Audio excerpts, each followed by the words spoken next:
В этом видео мы рассмотрим отрицательные формы глагола в будущем времени в удмуртском языке. Начнем с глаголов первого спряжения, которые оканчиваются на «ыны». Для примера рассмотрим глагол «кылыны» — «слышать». Он имеет краткую основу «кыл» и долгую основу «кылы».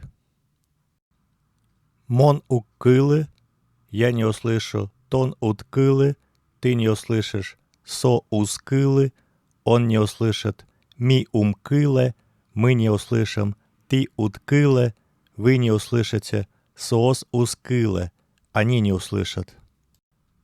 Отрицательный глагол «уг» здесь изменяется следующим образом. В единственном числе первое лицо «уг», второе лицо «уд», третье лицо «уз». Во множественном числе первое лицо «ум», второе лицо «уд», в третьем лице «уз». Теперь рассмотрим смысловой глагол. В единственном числе к краткой основе добавляется «ы», либо можно сказать, что используется долгая основа. Во множественном числе к краткой основе прибавляется либо «е» орфографически, либо «э». Прибавляется после основ на смягчаемые согласные, то есть д, з, л, н, с, т, когда они твердые. В остальных случаях используется суффикс «е», вернее, орфографический «е». Еще надо заметить, что ударение падает на первый слог смыслового глагола «кылы», «кыле».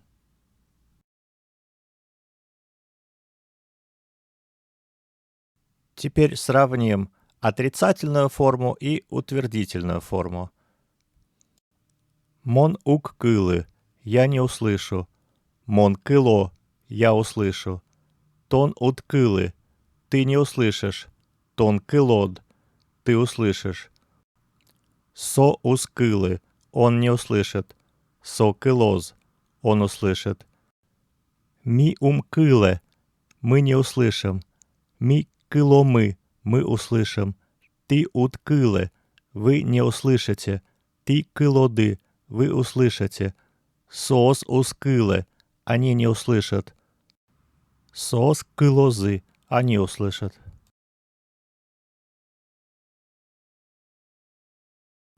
Теперь рассмотрим глаголы второго спряжения, которые оканчиваются на «аны», «яны».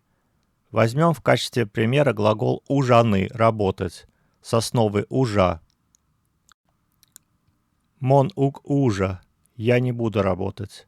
Тон ут ужа — ты не будешь работать. Со уз ужа — он не будет работать.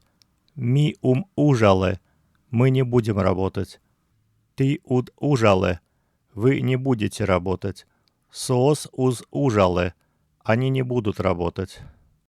Отрицательный глагол «уг» изменяется по лицам так же, как и в случае глаголов первого спряжения. В единственном числе «уг», «уд», «уз», во множественном числе «ум», «уд», «уз». Смысловой глагол в единственном числе выступает в форме основы с ударением на первый слог, например, «ужа».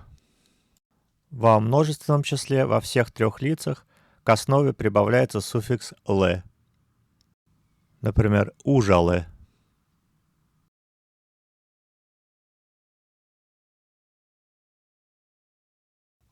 Теперь сравним отрицательные формы с утвердительными.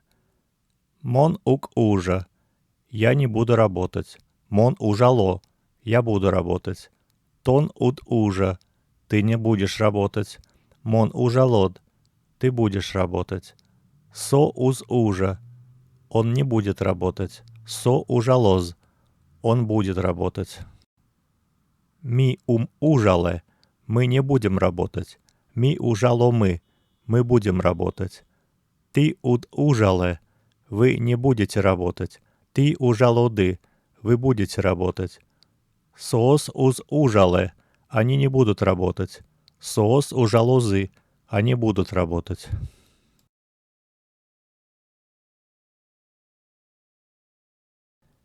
Теперь рассмотрим примеры употребления глаголов в отрицательной форме будущего времени. Мон киное угмыны, библиотекае мыно. Я в кино не пойду, в библиотеку пойду. Чукаже ми ужале, нюлески колгыны потом. Завтра мы не будем работать, в лес пойдем гулять. Соос дешецкон книгаез узлыдже, соос веросьёсты лыджозы. Они не будут читать учебник, они будут читать рассказы.